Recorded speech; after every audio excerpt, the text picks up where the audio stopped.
Imagine a hidden python coiled tightly around your vital organs, your liver, pancreas, and heart. That's visceral fat, the dangerous deep belly fat you can't pinch, silently squeezing your arteries and driving your blood pressure dangerously high. Every extra pound of it pumps out inflammatory chemicals that stiffen your blood vessels, forcing your heart to pump harder against relentless resistance. Studies from the American Heart Association show that high visceral fat dramatically increases your risk of hypertension, even if you look slim on the outside. Over time, this invisible grip strains your entire cardiovascular system, raising the odds of heart attacks and strokes without any obvious warning. Now picture that python finally starting to loosen its coils. When visceral fat begins to let go, through smarter eating, movement, or fasting, your blood pressure gets immediate relief. Science reveals the drop can start in as little as 1 week, often 5 to 8 millimeters of mercury lower, long before the scale shows big changes. Over time, that hidden python tightens its grip, sparking chronic inflammation, insulin resistance, and arterial stiffness, the silent precursors to full-blown hypertension. You may feel nothing for years. Then come the headaches, fatigue, the breathless climb upstairs. Scary, isn't it? But here's the hope science promises. When visceral fat finally lets go, your blood pressure begins to fall, often noticeably in the very first week. And what happens in those early days might surprise you most. All right, let's dive into what actually happens when that sneaky python, visceral fat wrapped deep around your organs, starts to loosen its grip.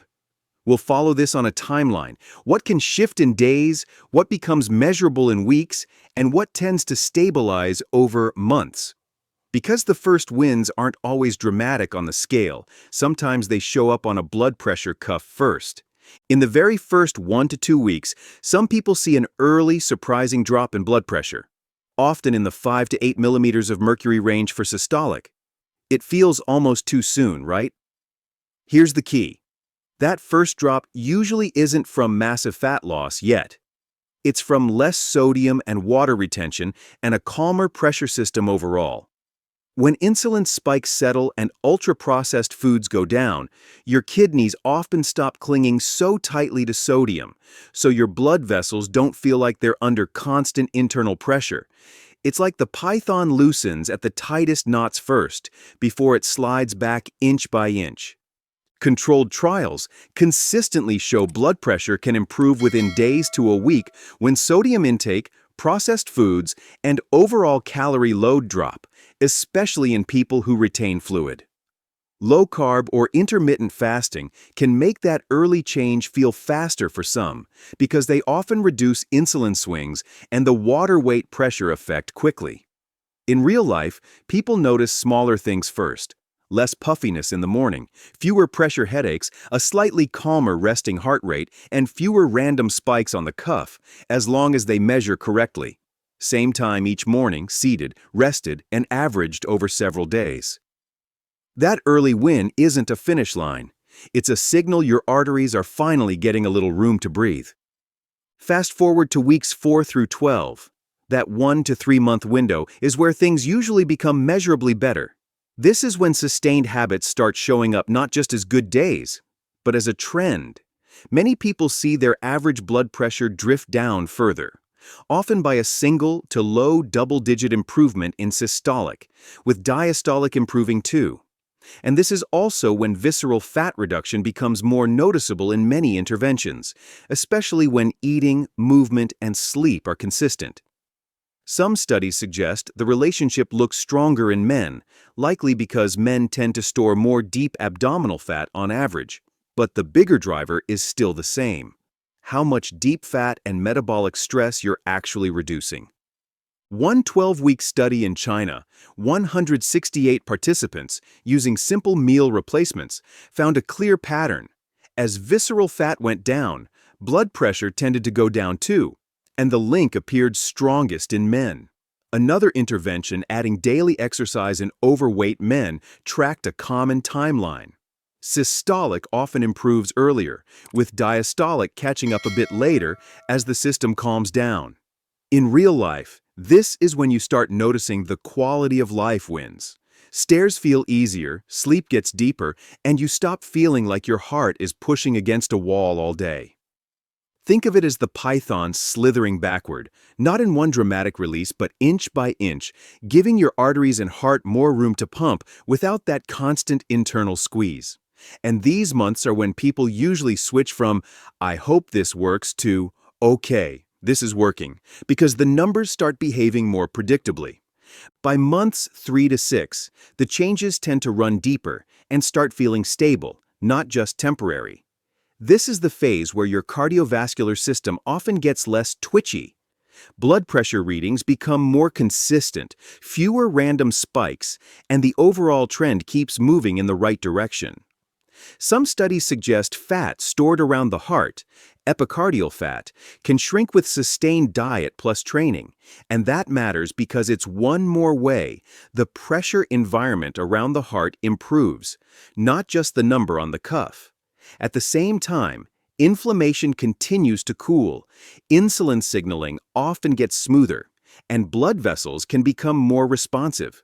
So your heart doesn't have to push as hard to move the same amount of blood. Lifestyle trials that pair a Mediterranean-style pattern or lower-carb approach with regular exercise often show the diastolic improvements become more obvious as you approach the 6-month mark, especially when the routine is consistent, not perfect. This is why people describe this phase in real-life terms. Workouts feel easier, recovery comes faster, sleep quality improves, and that constant low-level fatigue starts lifting. It's as if the python has uncoiled enough that your cardiovascular system can finally stretch out and breathe, without that background resistance. And the important nuance, for some people with mild hypertension, readings may move toward the normal range here, but the bigger win is that your numbers stop swinging so wildly and start behaving like a healthier system. Then comes the long game, 6 to 18 months and beyond, where the biggest win is maintenance, fewer rebounds, fewer spikes, and blood pressure that stays calmer even when life gets messy.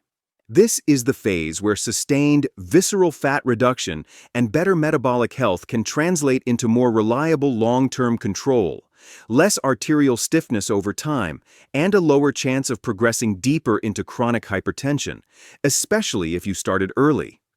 Long-running lifestyle trials consistently show the same pattern.